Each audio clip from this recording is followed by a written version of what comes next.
कृष्ण हरे हरे हरे राम राम राम हरे हरे हरे कृष्ण कृष्ण कृष्ण हरे हरे हरे राम राम राम हरे हरे हरे कृष्ण कृष्ण कृष्ण हरे हरे हरे राम राम राम हरे हरे हरे कृष्ण कृष्ण कृष्ण हरे हरे हरे राम राम हरे हरे हरे कृष्ण कृष्ण कृष्ण हरे हरे गोपाल कृष्ण भगवान की जय। गुरुर्ब्रह्मा गुरुर्विष्णु गुरुर्देवो महेश्वरा गुरु साक्षात् परब्रह्म तस्मै श्री गुरुवे नमः। ब्रह्मानन्दं परमसुखदं केवलं ज्ञानमूर्ति द्वन्द्वातीतं गगनसदृशं तत्त्वमस्यादिलक्ष्यम् एकं नित्यं विमलम् अचलं सर्वधी साक्षिभूतं भावातीतं त्रिगुणरहितं सद्गुरु तं नमामि। वसुदेवसुतं देवं कंसचाणूरमर्दनं देवकी परमानन्दं कृष्णं वन्दे जगद्गुरुं। श्री गोपाल कृष्ण भगवान की जय। राजाधिराज सद्गुरुनाथ भाव साहेब महाराज की जय। राजाधिराज सद्गुरुनाथ सिद्धरामेश्वर महाराज की जय। राजाधिराज सद्गुरुनाथ धम्रोपंत महाराज की जय। राजाधिराज सद्गुरुनाथ शिवराम महाराज की जय। राजाधिराज सद्गुरुनाथ स्वामी सुखदेव महाराज की जय। जय जय रघुवीर समर्थ श्री गुरुदेव दत्त श्री गुरुदेव दत्त श्री गुरुदेव दत्त।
सद्गुरुनाथ महाराज की जय।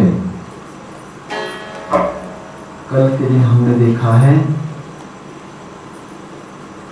ध्यान के विषय में और जो दूसरा है अर्थात ध्यान के विषय में और पहला जो है धारणा और ध्यान के विषय में दो प्रवचन हो चुके हैं। अब समाधि के विषय में तीसरा श्लोक कहा है तदेव वाम समाधि, अर्थात समाधि का अर्थ ये है कि भाव्य वस्तु व्यतिरिक्त जब तक भाव्य वस्तु नहीं आती है, भाव्य वस्तु व्यतिरिक्त दूसरा कोई भी भासमान न होना, केवल ही भाव्य वस्तु भासमान होवे। जो वस्तु हम देखते हैं वही हमें भासमान होना चाहिए, दूसरी वस्तु नहीं। तब भाव्य वस्तु की अर्ध निर्भासना होती है, अर्थात चित्त भाव्य वस्तु के भीतर एक तन्मयता होती है, एकात्मता होती है। भाव्य वस्तु और हमारा ध्यान, जब एकात्मता होती है तब अमुक भाग्य जो भाव्य वस्तु है वहां पर ध्यान में कर रहा हूं, उस प्रकार का स्फुरन न होने के भीतर स्वरूप शून्यता होती है। वहां पर स्वरूप शून्यता होती है। उसे ध्येय अर्थात ध्येय रीति से केवल अर्थ रूप के भीतर भासमान होने अर्थात किसी स्वरूप के भीतर अनुसंधान न होने का अर्थ ही समाधि होता है। समाधि बड़ा ही महत्वपूर्ण साधन है, क्योंकि धारणा, ध्यान और समाधि, धारणा जो होती है ध्यान के पहले की अवस्था है, और ध्यान जो होता है, समाधि जो होती है ध्यान समाधि के बाद की अवस्था है। अब देखिए, धारणा जो होती है, हम जिस पर धारणा करते हैं, जिस चीज पर धारणा करते हैं वहां प्रकट हो जाती है, दिखाई देती है। उसके भीतर हम उसका ध्यान करते हैं। जब ध्यान करते हैं तो हमें उसी चीज के भीतर पूर्ण तन्मयता हो जाती है। इसका अर्थ समाधि होता है। तब धारणा के भीतर चित्त के स्थिरता प्राप्त होने पर, धारणा के भीतर चित्त के स्थिर प्राप्तता होने के भीतर किसी भी मान्य वस्तु पर चित्त एकाग्र करना, किसी भी वस्तु के ऊपर, कहीं गुलाब का फूल हो, कहीं काला बिंदु हो, कहीं हनुमान की मूर्ति हो, विठल की मूर्ति हो, राम की, कृष्ण की मूर्ति, वहां पर चित्त धारणा करना चाहिए।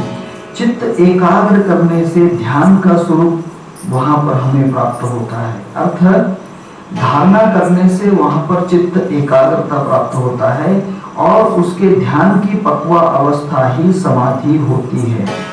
ध्यान की परिपक्व अवस्था ही समाधि होती है। जब हम ध्यान की पूर्ण अवस्था में पहुंच जाते हैं तब वहां समाधि लगती है और उसी भाव्य वस्तु व्यतिरिक्त कोई भी किसी का अर्थ वहां पर स्फुरन नहीं होता है। जिस चीज का हम तटस्थता से एकाग्रता रखते हैं तब दूसरी चीज का कुछ भी लक्ष्य नहीं होता, दूसरी चीज का लक्ष्य नहीं होता है। इस अवस्था में मैं ध्याता अमुक ध्येय का ध्यान करता हूं।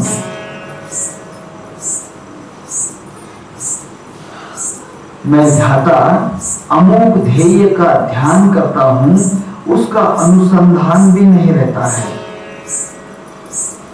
अनुसंधान भी नहीं रहता है। और इस प्रकार चित्त केवल धैर्य गोचर होता है, चित्त केवल धैर्य गोचर होता है और उसके भीतर, चित्त के भीतर वृत्तियां प्रवाह के ध्येयकारता के अखंडता से चलती हैं। उसी का अर्थ अज्ञानता भासती है और इसी के भीतर समाधि काल के भीतर वृत्ति प्रसार चालू रहता है। उसी का अज्ञानता के भीतर वहां कोई भी प्रकार का लक्ष्य वहां नहीं रहता है और वहां पर स्वरूप शून्यता होती है। स्वरूप शून्यता होती है। जिस प्रकार से स्वरूप शून्य होता है वहीं पर हमारी समाधि अवस्था होती है। मैं कुछ भी नहीं देख रहा हूं, मुझे कुछ दिखाई नहीं देता है, सिर्फ मैं अकेली अवस्था के अंदर बिल्कुल ब्रह्मांड हूं। मुझे मेरा शरीर कुछ याद नहीं है, आंखें याद नहीं, कान याद नहीं, कुछ नहीं। मैं एकाग्रता में, निर्विघ्नता में, पूर्ण ध्यान के अंदर समाधि के भीतर बैठा हुआ हूं। इसका अर्थ समाधि होता है। इसके आगे संयम कहा है। धारणा, ध्यान और समाधि के आगे संयम होता है। तब वहां पर धारणा, ध्यान और समाधि के तीन अवस्था के भीतर संयम अवस्था प्राप्त होती है। देखिए, जब हम सिद्धि प्राप्त करते हैं, कोई भी प्रकार की सिद्धि प्राप्त करते हैं तो बिना संयम के कुछ भी प्राप्ति नहीं होती।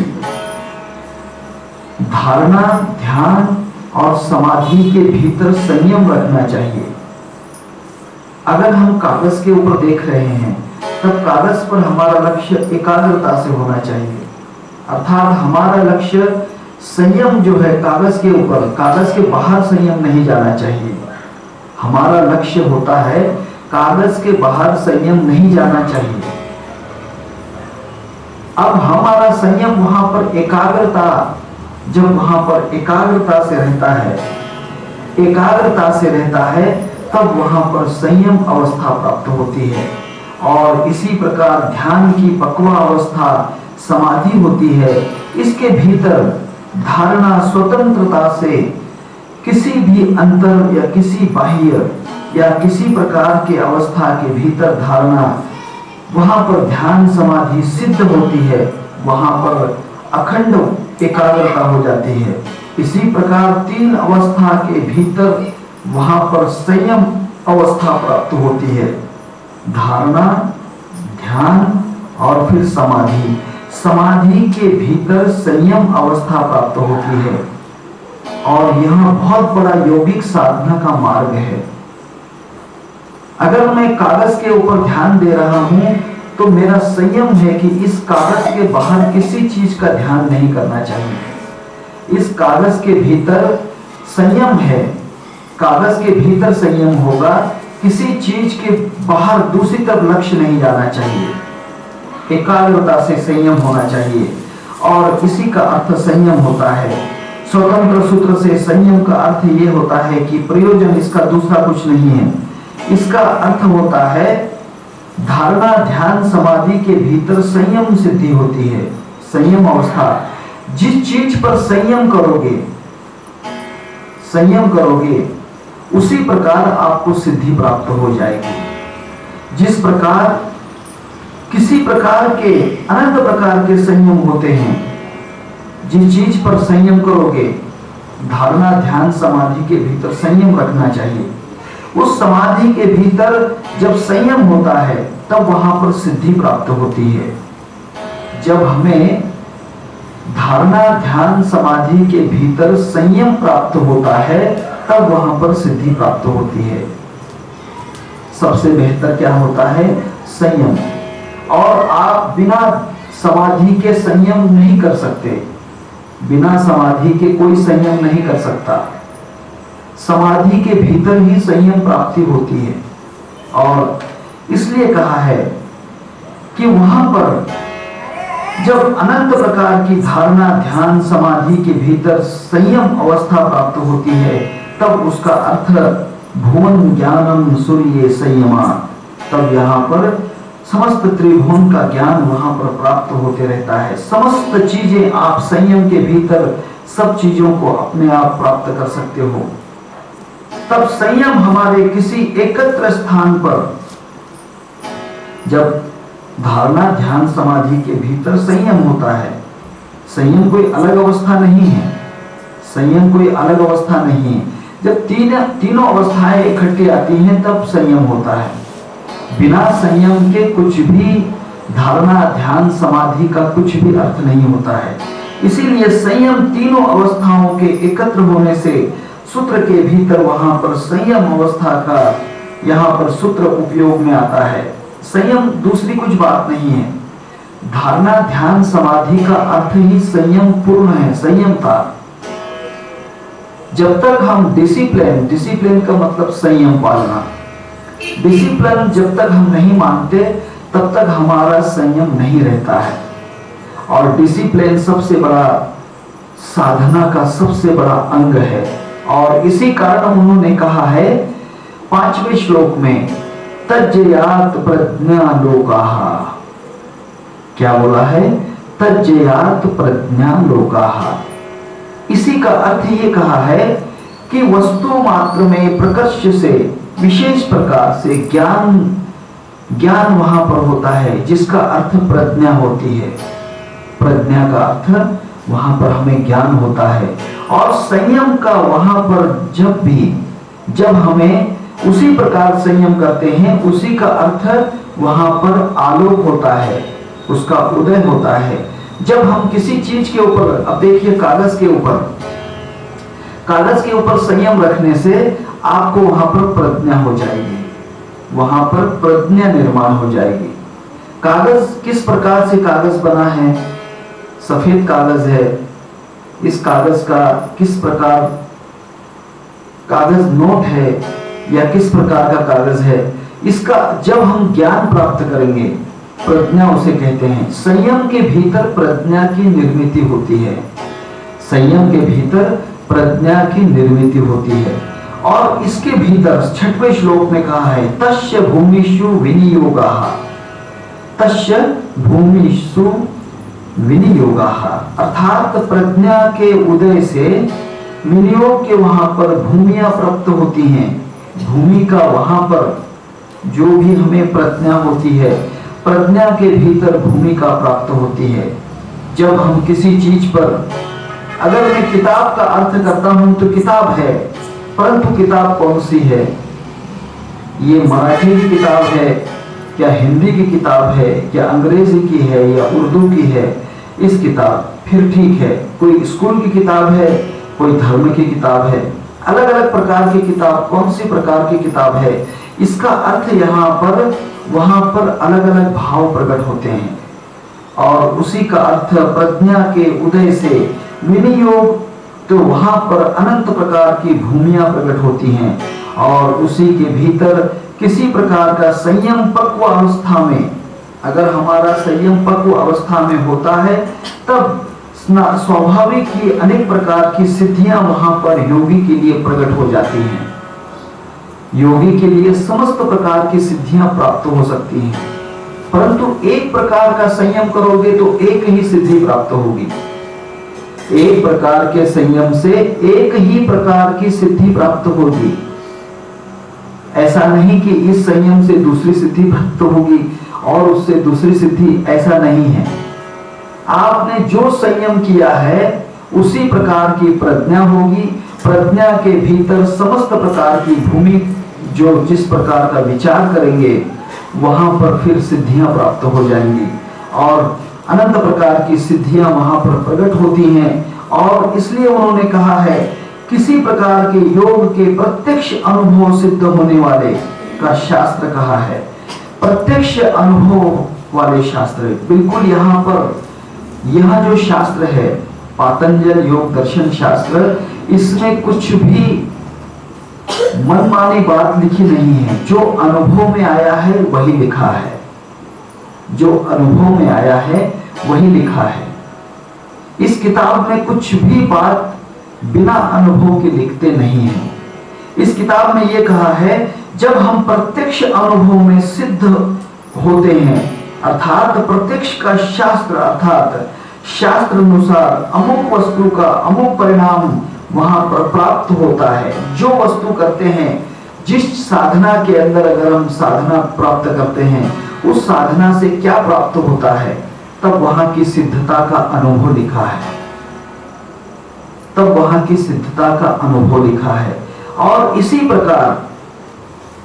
प्रकार जो उन्होंने कहा है, एकाध वस्तु प्रकट होने वाली, एकाध वस्तु प्रकट होती है, उसके योग शास्त्र के प्रगति के भीतर अनंत प्रकार की सिद्धियों का चमत्कार उस योगी के लिए कहा है। उसे ऋतुंभरा कहते हैं। ऋतुंभरा बहुत बड़ी शक्ति है। भूत भविष्य वर्तमान समस्त प्रकार का वेद शास्त्र पुराण समस्त प्रकार का ज्ञान आपको अपने आप प्राप्त हो जाता है। उसका अर्थ वहां पर ऋतुंभरा होता है। तब वहां पर अनंत प्रकार के योगियों के आक्रमण से, अनंत प्रकार के योग मार्ग के आक्रमण से करने वाले अनंत प्रकार के सिद्धियों का उपयोग, अनंत प्रकार की सिद्धियों का उपयोग के भीतर कोई भी प्रकार के मोह में नहीं पड़ना चाहिए। ये जब तक आप पे कंट्रोल नहीं करोगे फिर धोखा हो जाएगा, कोई मतलब नहीं। योग याग विधि ये नोहि सिद्धि वायाची उपाधि दम्भ धर्म, ये बहुत बड़ा कार्य है। इसीलिए कभी भी आपके अंदर ऋतुंभरा शक्ति प्राप्त होती है, तब किस प्रकार की सिद्धि का उपयोग करना चाहिए या किस प्रकार की सिद्धि का उपयोग नहीं करना चाहिए, ये आप पर निर्भर है। सिद्धियां तो प्राप्त हो ही जाती हैं, परंतु सिद्धियों का उपयोग किस प्रकार करना चाहिए, कब करना चाहिए, किस स्थिति में करना चाहिए, नहीं तो बिल्कुल गारुड़ी के जैसे चमत्कार करते रहोगे, बिल्कुल गलत बात है। गारुड़ी जो होते हैं ये चमत्कार करते हैं, ये चमत्कार बिल्कुल कल्पना वाले होते हैं, परंतु सिद्धियों के चमत्कार वैसे नहीं रहते हैं। ज्ञानेश्वर महाराज ने एक बार भीत चलाई, दोबारा नहीं चलाई, एक बार भीत चलाई। संत तुकाराम महाराज ने पोथियां बाहर प्रकट करी, एक बार प्रकट करी, बार बार नहीं प्रकट करी। ज्ञानेश्वर महाराज ने पीठ पर रोटियां बनाई, एक बार की, बार बार नहीं की। एकनाथ महाराज ने जो पितर थे, पितृ जो थे, पितरों के लिए उन्हें प्रकट कर दिया, एक बार प्रकट किया, बार बार प्रकट नहीं किया। इसी प्रकार जो हम सिद्धि का एक बार, कम से कम 3 बार उपयोग कर सकते हैं, ज्यादा नहीं करना चाहिए। ज्यादा करोगे तो फिर वो चमत्कार बहुत बड़ा विचित्र काम हो जाएगा। इसीलिए तब वहां पर हमें उसका अधपतन हो जाता है। जब कोई योगी होता है, योगियों का अधपतन हो जाता है, अर्थात तो वो किसी भी अगली स्थिति के अंदर नहीं जा सकता, अत्यंत मुक्त मार्ग पे नहीं जा सकता है, और किसी प्रकार के कारण से भीतर प्रज्ञा लाभ होने के भीतर, विनियोग के भूमि के भीतर अनंत प्रकार के कामियों का काम जो होता है, अनंत प्रकार के काम होते हैं। आप सोचेंगे कि ये चमत्कार है तो इसका चमत्कार करके देखना चाहिए, हाँ, ये बातें हैं तो ये करके देखेंगे, हाँ, बिल्कुल गलत है। इसका बिल्कुल उपयोग नहीं करना चाहिए। जब कभी आवश्यकता है उसका उपयोग कर दो, परंतु मैंने किया है ऐसा कभी कभी भी शब्द नहीं कहना चाहिए। मैंने किया है इस प्रकार का गर्व हो जाता है, घमंड हो जाता है। इसी घमंड से हमेशा बचना चाहिए। और इसने कहा है अनंत प्रकार के साधकों के भीतर अनंत प्रकार की शंकाएं होती हैं। इस प्रकार का संयम जब तक नहीं पालते, जब तक अधपतन प्राप्त हो जाता है। अधपतन बहुत बड़ा, जब तक वहां पर संयम नहीं पालते तब वहां पर अधपतन हो जाता है। और इस प्रकार के किसी प्रकार के अनुभव के भीतर तब वहां पर अभी आपको सिद्धियां प्राप्त हो गई, समझो 1 सिद्धि, 2 सिद्धि, 3 सिद्धियां प्राप्त हो गई, तब उसका आप बार बार उपयोग करोगे, तब वहां पर अधपतन आपका जरूर हो जाएगा। इसका अर्थ बड़े ही विचारता से करना चाहिए। इसीलिए साधक के प्रज्ञा के भीतर अमार्ग से, परमेश्वर के अर्चन भक्ति से अनंत प्रकार के जो साधन होते हैं, वहां पर अनंत प्रकार के जो चीजें होती हैं, उसका उपयोग बड़ी निरीच्छा से, इच्छा के कारण नहीं करना चाहिए। हाँ, निर्विचार समाधि की पक्व अवस्था में, निर्विचार समाधि की पक्व अवस्था में ऋतुम्भरा वहां पर प्रकट होती है, ऋतुम्भरा प्रकट होती है।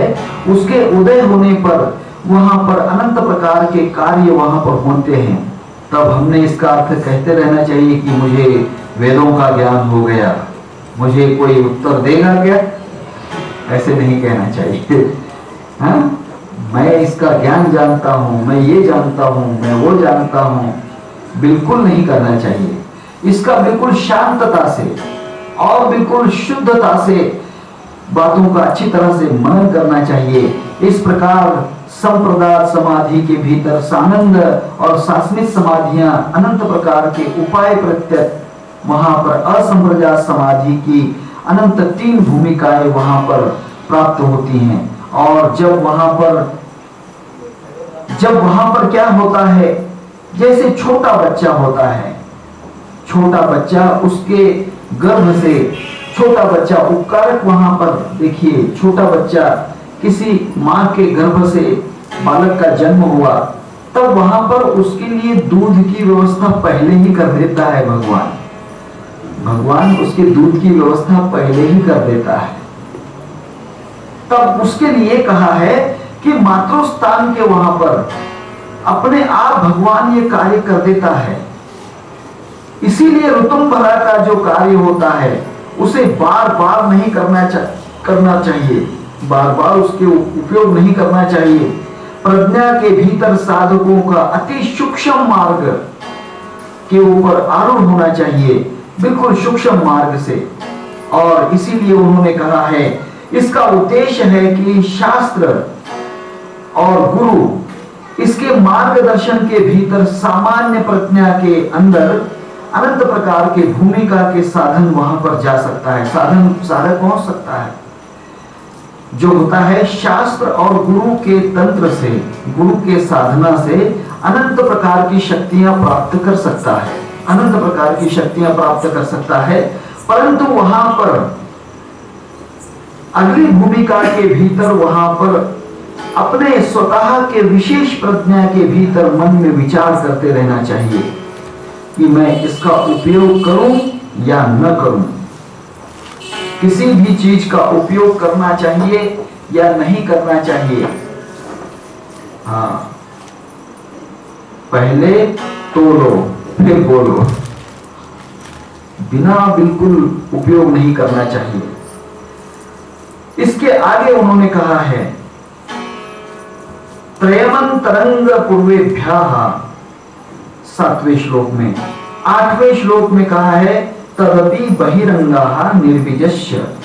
और ये दो प्रकार के 7वां 8वां श्लोक है, उसमें कहा है पूर्व के 5 योगांगों से। कौन से 5 अंग? 5 अंग कौन से? 5 अंग कौन से? नहीं, मूढ़, क्षिप्त, विक्षिप्त, एकाग्र और निरुद्ध। पूर्व के 5 योगांगों के अपेक्षा से फिर बाद में धारणा, ध्यान, समाधि, इस प्रकार के 3 संप्रदाय बीज जो होते हैं समाधि के अंतरंग साधना के भीतर और निर्बीज असंप्रजात समाधि के बहिरंग साधन के भीतर, जब तक हम अंतरंग और बहिरंग को पूर्ण विचार नहीं करते तब तक सिद्धियां प्राप्त नहीं हो सकती। अंतरंग और बहिरंग, देखिए बहिरंग जो है, कोई मकान है, ये है, कोई मूर्ति है, इसका विचार किया बहिरंग से, परंतु उसको अंतरंग में ढूंढोगे, उसी को भीतर की तरफ ढूंढोगे, तब वहां पर उसकी धारणा, ध्यान, समाधि, उसके भीतर आपको जो है ऋतुम्भरा प्राप्त होगी, संयम के भीतर ऋतुम्भरा प्राप्त होगी। उसके भीतर जब वहां पर पहुंचोगे, संयम के भीतर ऋतुम्भरा प्राप्त होगी, जब वहां पर पूर्ण शक्तियां प्राप्त हो जाएंगी।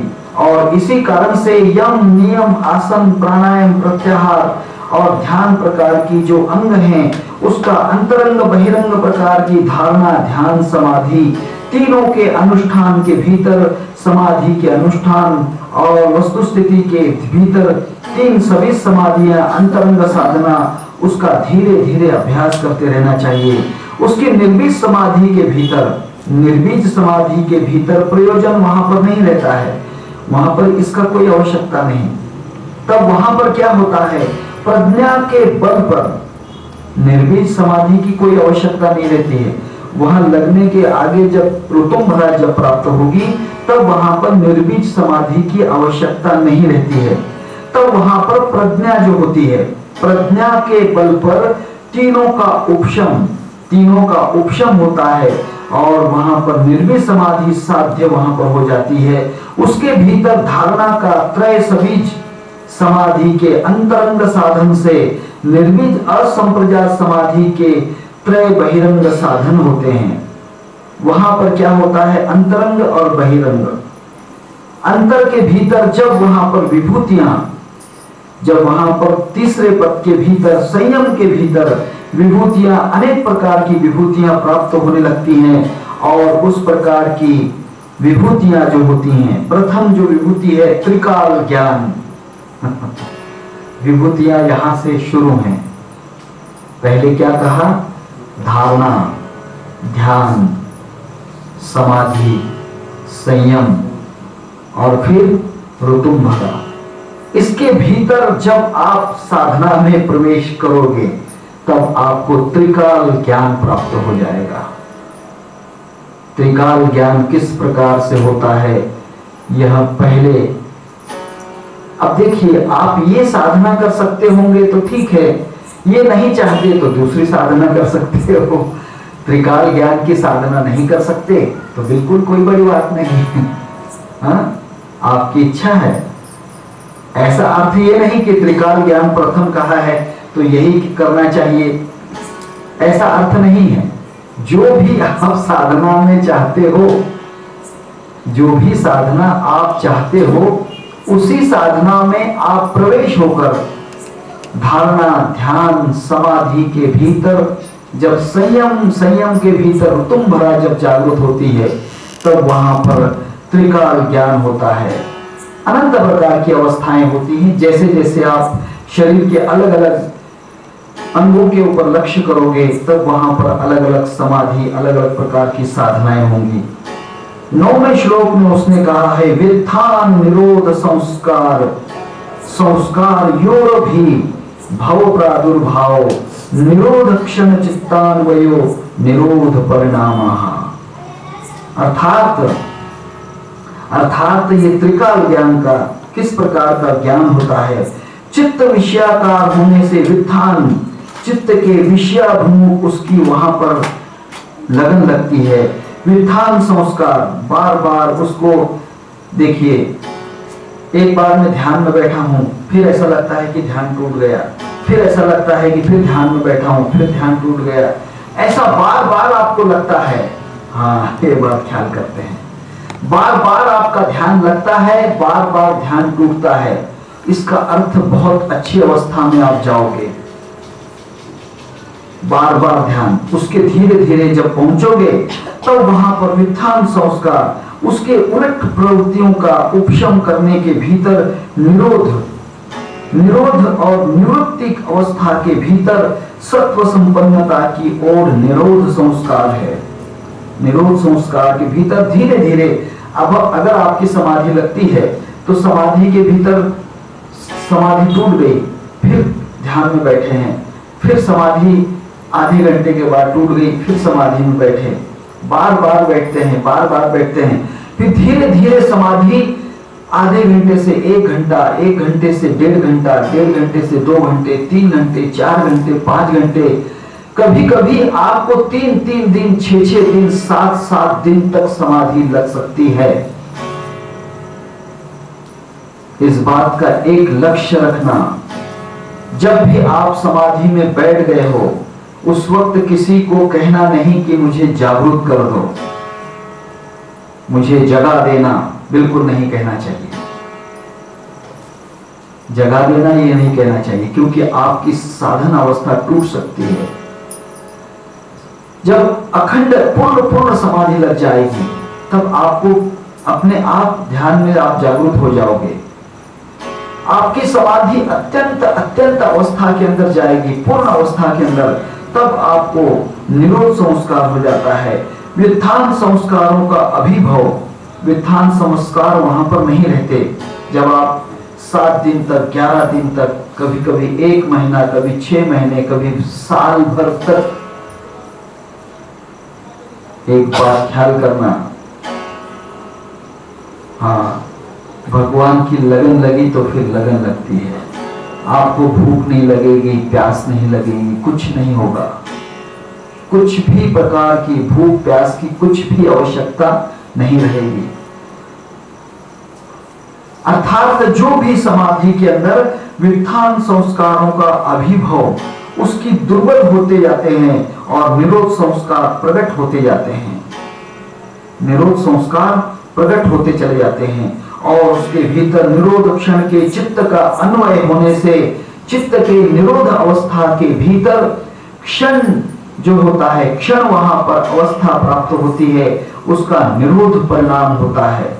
और निरोध परिणाम के कारण आपके अंदर त्रिकाल ज्ञान की सिद्धि प्राप्त होती है। ये किस प्रकार प्राप्त होती है, इसके लिए कहा है, इंद्रिय स्वभावतः बहिर्मुख अवस्था में रहते हैं। कभी कभी इंद्रिय हमेशा बहिर्मुख अवस्था में रहते हैं।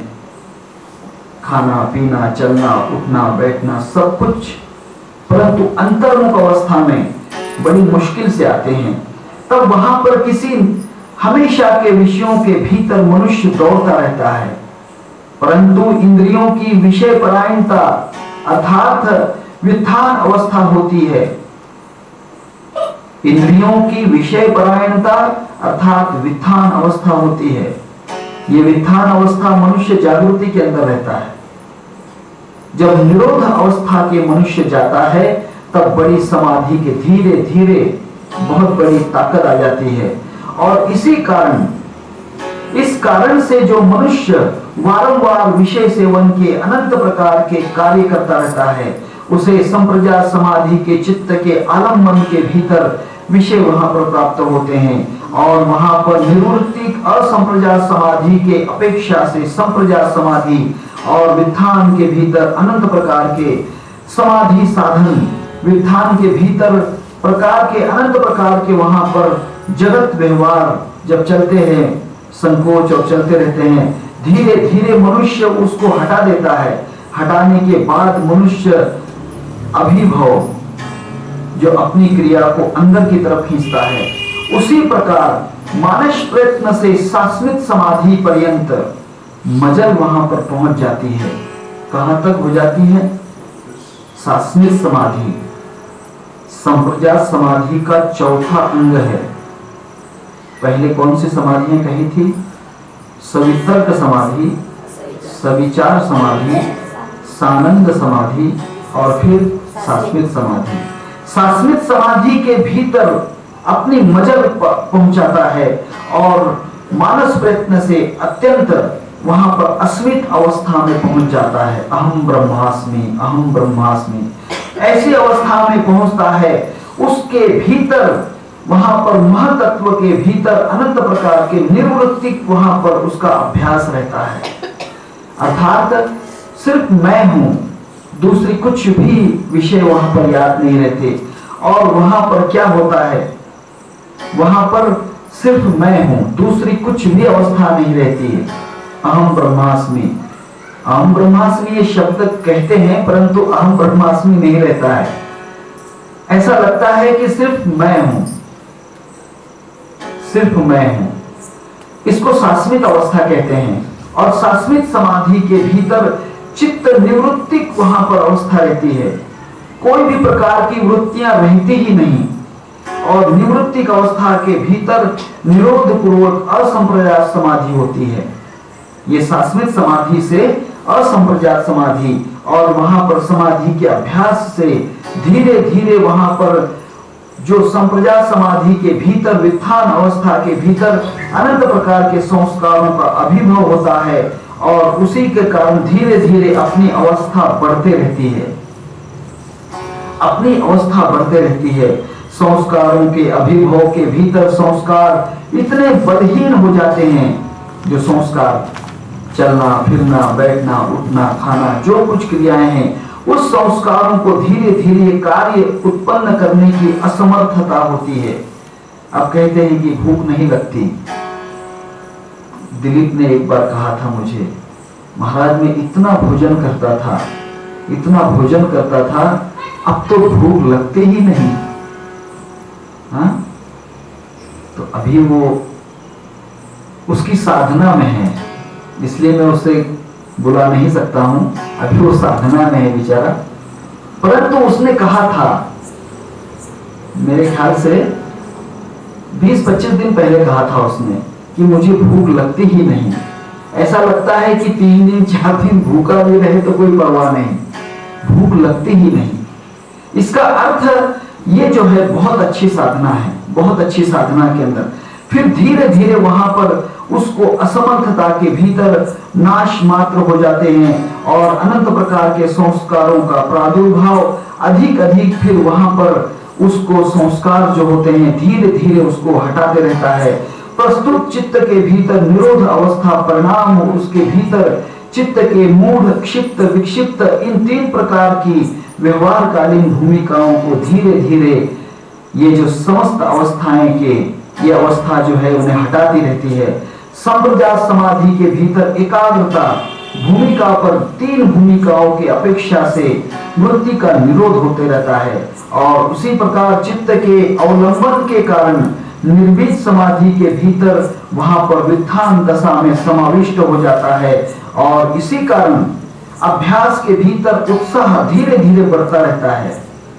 उसका अभ्यास के भीतर देखिए, पहले मनुष्य ऐसा नहीं, ध्यान नहीं करना है, जाने दो, फिर करेंगे कल के दिन। परंतु जैसे जैसे उसकी अवस्था बढ़ती है, वो कहता है कि अभी आधे घंटे पहले ध्यान किया था और ध्यान कर लूंगा, बहुत अच्छा होगा। ऐसा चित्त उसका धीरे धीरे खींचा रहता है।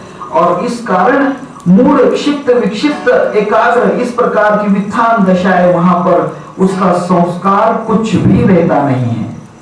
मूड क्षिप्त विक्षिप्त एकाग्र और निरुद्ध इन प्रकार की भूमिकाओं का कुछ भी अवस्था नहीं रहती है। और इसी प्रकार धीरे धीरे जो होता है, किस प्रकार के अभ्यास के धीरे धीरे निरोध अवस्था प्रादुर्भाव होती है। और वहां पर इस प्रकार के संस्कार जो धीरे धीरे अपने आप मानस प्रयत्न वहां पर होता रहता है। और इस प्रकार के अनंत साधन के भीतर पुनः वित्थान दशा होती है। और धीरे धीरे वहां पर उसकी अवस्था ऐसी हो जाती है कि मूढ़ क्षिप्त विक्षिप्त एकाग्र और निरुद्ध ये अवस्थाएं बिल्कुल नष्ट हो जाती हैं। तब वहां पर चित्त परिपूर्ण शुद्ध हो जाता है। और चित्त शुद्ध होने के बाद फिर वहां पर त्रिकाल ज्ञान की पूर्ण अवस्था प्राप्त हो जाती है। त्रिकाल अवस्था प्राप्त हो जाती है। ये त्रिकाल अवस्था कहां से प्राप्त कर सकते हो? आप नाभि के द्वारा प्राप्त कर सकते हो।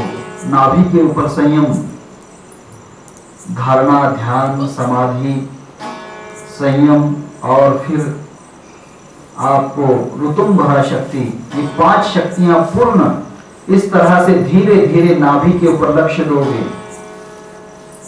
जब आपकी पूर्ण अवस्था मूढ़ क्षिप्त विक्षिप्त एकाग्र और निरुद्ध ये अवस्थाएं हटती हैं, तो वहां पर त्रिकाल ज्ञान प्राप्त होता है। दूसरी अवस्था, अगर आप नाभि से नहीं कर सकते तो हृदय के अंदर बिल्कुल लेफ्ट साइड के अंदर ध्यान रखना है। उसी तरह से नाभि पर ध्यान नहीं देना चाहिए, हृदय के ऊपर ध्यान दो, तब वहां पर त्रिकाल ज्ञान हो जाएगा। अगर इसके आगे देखना चाहते हो, आप त्रिकुट शिखर है, वहां पर भी आपको त्रिकाल ज्ञान हो जाएगा।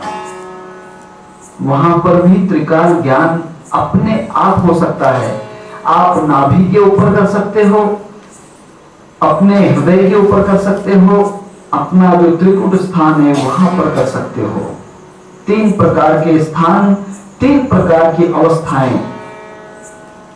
पहले क्या करना है? धारणा, ध्यान, समाधि, संयम, ऋतुंभरा, ये 5 अवस्थाएं एकत्र होने के बाद मूढ़ क्षिप्त विक्षिप्त एकाग्र निरुद्ध 5 भूमिकाएं जल जाती हैं। उसका कुछ भी अवशेष नहीं रहता है। तब वहां पर नाभि के स्थान पर हो, हृदय के स्थान पर हो या फिर त्रिकुट स्थान पर हो, फिर धीरे धीरे आप उसको संयम के धीरे धीरे वहां पर उसको ज्ञान प्राप्त होते होते आपको त्रिकाल ज्ञान की प्राप्ति हो जाएगी। अगर आप ये नहीं करते हो, जाने दो क्या करेंगे महाराज, त्रिकाल ज्ञान तो बहुत कठिन है, ये तो नहीं हो सकता है, कोई बड़ी बात नहीं चाहते हो, छोड़ दो। इसके आगे कहा है 10वें श्लोक में, तस्य प्रशांत वाहिता संस्कारात्, तस्य प्रशांत वाहिता संस्कारात्, किसी भी प्रकार के विक्षेप चित्त के भीतर परिणाम अवस्था में टिक कर रहने का, परिणाम के भीतर प्रशांत वाहिता अवस्था होती है। किसी भी प्रकार के विक्षेप चित्त के भीतर परिणाम अवस्था के भीतर टिक कर रहने से परिणाम अर्थात प्रशांत वाहिता अवस्था होती है। और इसका निरोधन करने से, इसका निरोध परिणाम होने से प्रशांत वाहिता अर्थात निरोध के पीछे संस्कार के भीतर अत्यंत पूर्ण शक्तियां प्राप्त हो जाती हैं। इसका अर्थ यह होता है कि निरोध के प्राथमिक अवस्था के भीतर व्युत्थान संस्कार के अनंत प्रकार के जो कार्य होते हैं, उसे दुर्बल अवस्था में धीरे धीरे धीरे धीरे अगर हम उसको खींचते रहते हैं धीरे धीरे, तब वहां पर क्या होता है, निरोध अवस्था वहां पर दृष्टा स्वरूप अवस्थित होती है। तब वहां पर पाद 1 सूत्र 1-3 के भीतर आत्म साक्षात्कार होता है। आत्म साक्षात्कार वहां पर हो सकता है। अगर आप आत्म साक्षात्कार चाहोगे अतिशय बिल्कुल, तब आत्म साक्षात्कार होता है। तब वहां पर निसंदेह निरोध अवस्था दीर्घकाल टिकने के कारण, अगर वहां पर निरोध अवस्था टिक कर रहती है, तब वहां पर धीरे धीरे आप आत्म साक्षात्कार वाले हो जाओगे। अभी आपको आत्म साक्षात्कार नहीं होता है, ध्यान लगता है परंतु आत्म साक्षात्कार नहीं होता। एक बात ख्याल करना, ध्यान लगता है परंतु आत्म साक्षात्कार नहीं होता है। आपको प्रकाश दिखता है परंतु आत्म साक्षात्कार नहीं हो सकता। आत्म साक्षात्कार उसका अर्थ ये होता है, तया दिसे रूप अंगुष्ठ प्रमाण अनुभवी खून जानती है खून जे जैसे सती हृदय गती न कळे कोणाला त्याचे हेची वर्म योगी वर्म जाणे खून त्याची। जो योगी लोग होते हैं उस अवस्था के भीतर इसे जानते हैं।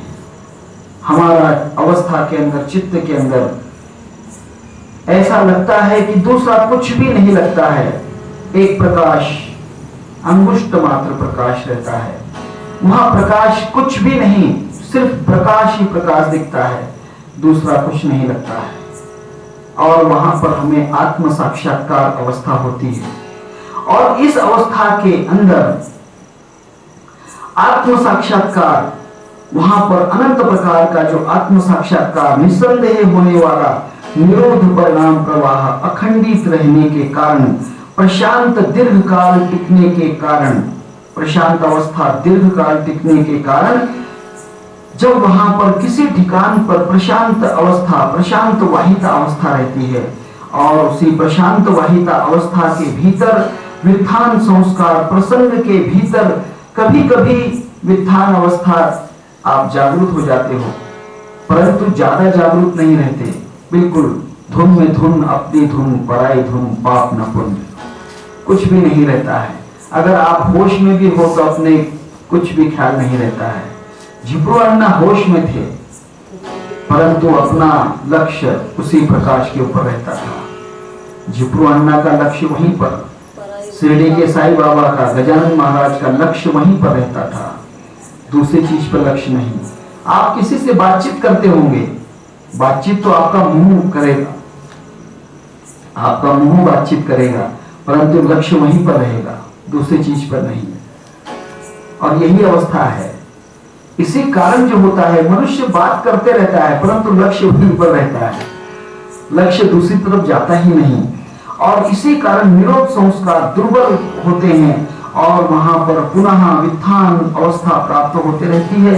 और निरोध के कारण प्रशांत वाहिता निर्माण वैसे आवश्यक होती है। उसी कारण निर्माण होने वाले, उसी कारण निर्माण होने वाले उपाय के अत्यंत प्रकार, एक पाद सूत्र और अनंत प्रकार के निरोधक वहां पर होते हैं। दीर्घकाल पर्यंत निरंतर अवस्था सत्कार पूर्वक करते रहने से अत्यंत पूर्ण ब्रह्म साक्षात्कारी मनुष्य होता है, पूर्ण ब्रह्म साक्षात्कारी। अब अगर हम कहते हैं कि प्रकाश दिख गया तो ब्रह्म दिख गया, बिल्कुल नहीं।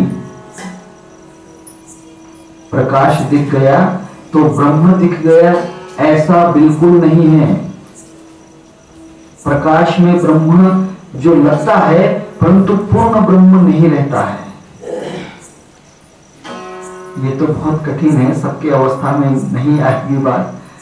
इसीलिए पहली बात ये है, इसे बड़ा ही विचार करना चाहिए और ज्ञान पूर्वक अवस्था से विचार करना चाहिए। निरोधक का अत्यंत अभ्यास करने से निरोध संस्कार बलवान होते रहते हैं और वहां पर पूर्व संस्कार के भीतर योग निरोध संस्कार अधिक अधिक वहां पर बलवान होते होते धीरे धीरे पूर्ण प्रशांत वाहिनी अवस्था वहां पर होती है, अर्थात आत्म साक्षात्कार होता है।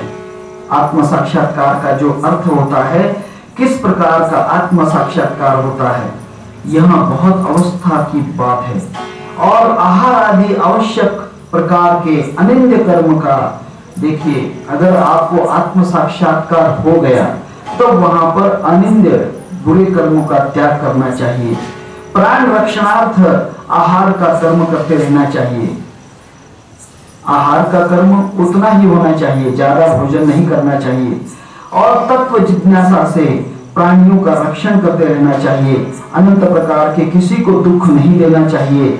इस प्रकार जो कार्य करता है, इस प्रकार जो कार्य करता है उसे आत्म साक्षात्कार हो सकता है। आत्म साक्षात्कार की दशा देखिए, पहले जो त्रिकाल ज्ञान था वह जो है दृष्टि के अंदर आत्म साक्षात्कार हो सकता है, नाभि के अंदर आत्म साक्षात्कार हो सकता है, चित्त के अंदर आत्म साक्षात्कार हो सकता है, और जो होता है भ्रुकुटी के भीतर आत्म साक्षात्कार हो सकता है, उसके भीतर ब्रह्मांड के अंदर आत्म साक्षात्कार हो सकता है।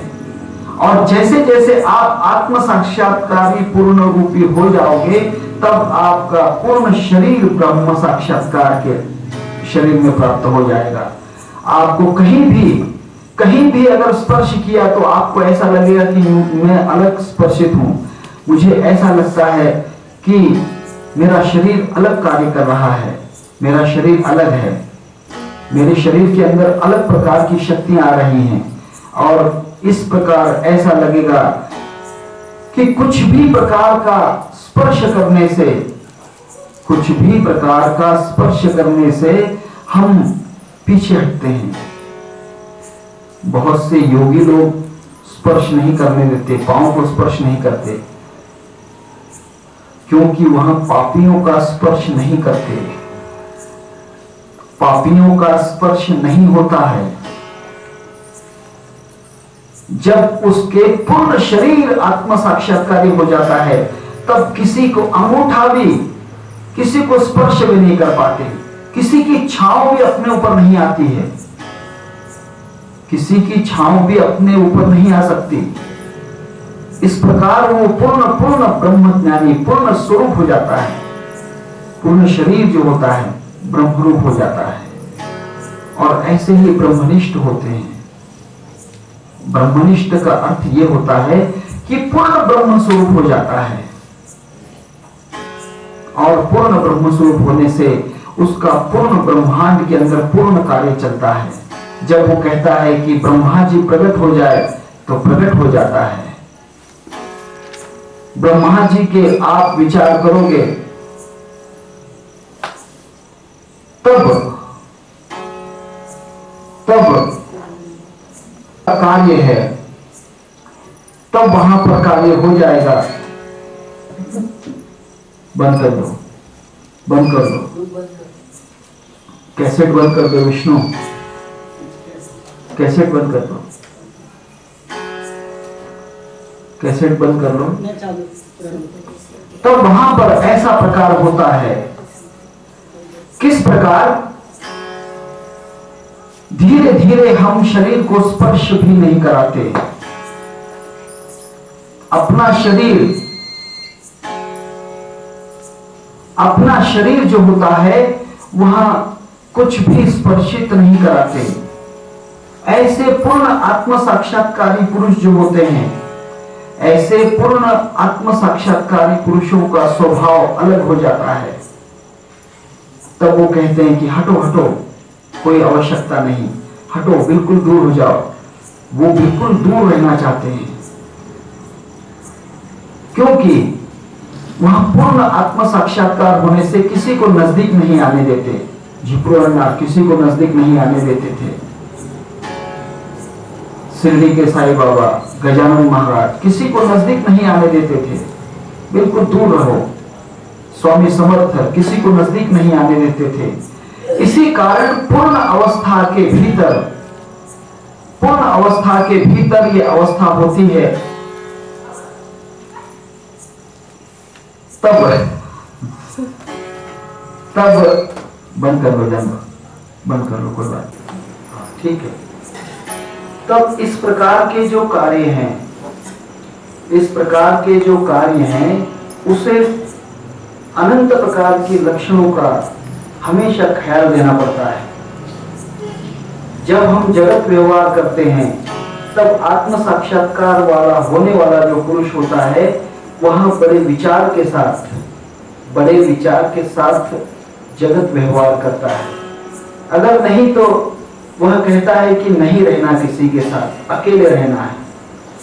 गांधी जी ने कहा है एकला चलो रे, गांधी जी ने कहा है एकला चलो रे। वह वाक्य बहुत अच्छी बात है, परंतु एकला किसके साथ चलना है, ये बहुत बड़ी बात है। वह तो किसी के अकेला नहीं चला है। अकेला चलने का कार्य बहुत बड़ी बात है। पूर्ण हिम्मत जुटाना पड़ती है। अब इसके आगे 11वां श्लोक है। 11वें श्लोक में कहा है सर्वार्थ एकाग्रतयो क्षयो दयो चित्तस्य समाधि परिणामा।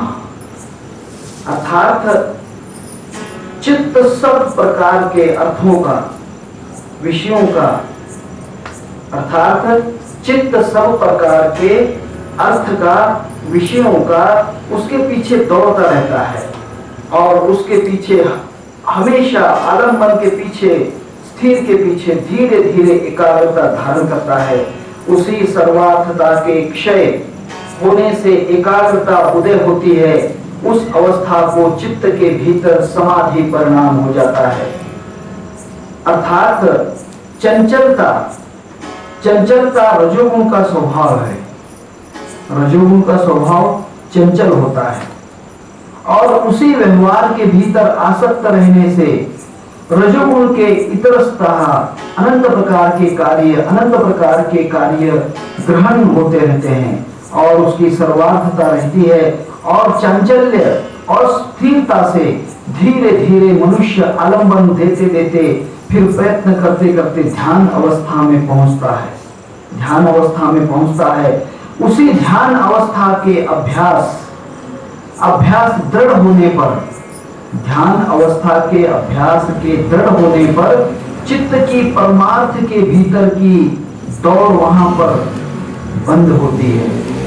अर्थात चित्त के परमार्थ के भीतर दौड़ने की अवस्था शांत हो जाती है।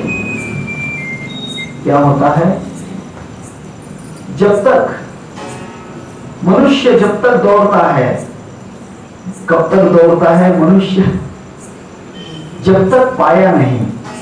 अगर पा लिया तो दौड़ना नहीं पड़ता है। जिसने पा लिया उसने छुपा लिया, उसे दौड़ना नहीं पड़ता है। तब उसने कहा है, तब वहां पर परमार्थ के भीतर की दौड़ बंद होती है और इसी के सर्वार्थता का क्षय हो जाता है। ध्यान पक्वा अवस्था के भीतर जाने पर चंचलता नहीं रहती है। मैं ये करूंगा, वो करूंगा, ऐसा करूंगा, वैसा करूंगा, ये बातें नहीं होती।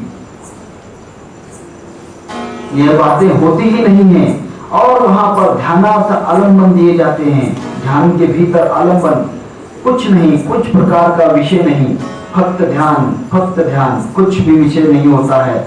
और इस प्रकार की स्थैर्य अवस्था के चित्त के भीतर एकाग्रता के उदय होता है। उसी प्रकार सर्वार्थता वहां पर, चित्त धर्म वहां पर लय हो जाता है और अतीत लक्षणों के भीतर एकाग्रता रूप चित्त धर्म का उदय होता है। एकाग्रता अत्यंत एकाग्रता होती है। वहां पर वर्तमान लक्षण के भीतर चित्त अवस्था समाधि परिणाम प्राप्त होते हैं और एक धर्म अतीत अवस्था के भीतर फिर दूसरा धर्म उदित होता है। देखिए, एक धर्म जब गया तब उसके भीतर दूसरा धर्म उदित होता है और उसके भीतर वर्तमान अवस्था के लक्षण स्वरूप परिणाम होते हैं और सर्वार्थ का उसके भीतर एकाग्रता का उदय होता है और वर्तमान लक्षणों के भीतर संपन्नता से, पूर्ण संपन्नता से प्राप्त होता है और उसका अर्थ समाधि परिणाम, लक्षण परिणाम होता है, समाधि परिणाम।